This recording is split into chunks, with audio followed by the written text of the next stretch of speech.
मैं वह वाकया कभी नहीं भूल सकता हूँ जब पहाड़ी ढलान रास्ते पर मैं तेजी से साइकिल से नीचे की ओर आ रहा था। पहले तो साइकिल की रफ्तार इतनी थी कि रफ्तार को नियंत्रित किया जा सके, लेकिन मेरे द्वारा सही समय पर ब्रेक न लगाने के कारण साइकिल की रफ्तार बहुत तेज हो गई और अब ब्रेक भी सही से काम नहीं कर पा रहे थे क्योंकि साइकिल पुरानी थी। मैं घबराने लगा क्योंकि मुझे डर था कि कहीं मैं खाई में ना गिर जाऊं।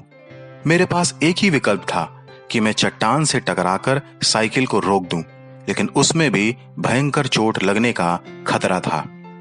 मैंने हिम्मत करके अपने दोनों पैर जमीन में नीचे टिकाए और साइकिल को रोकने की कोशिश करने लगा।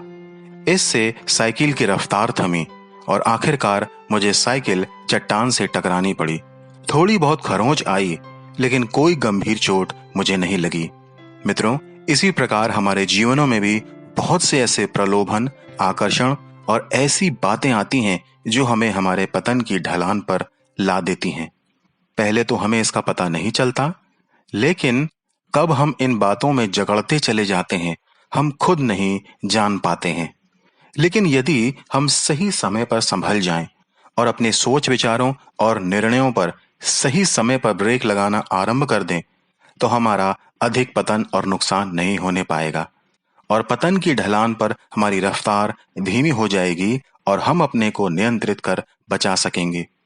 बाइबल भी याकूब नामक पुस्तक के 1 अध्याय के 13 और 14 पद में कहती है, जब किसी की परीक्षा हो तो वो या ना कहे कि मेरी परीक्षा परमेश्वर की ओर से होती है, क्योंकि ना तो बुरी बातों में परमेश्वर की परीक्षा हो सकती है और न वह किसी की परीक्षा आप करता है, परंतु प्रत्येक व्यक्ति अपनी ही अभिलाषा से खिंचकर और फंसकर परीक्षा में पड़ता है।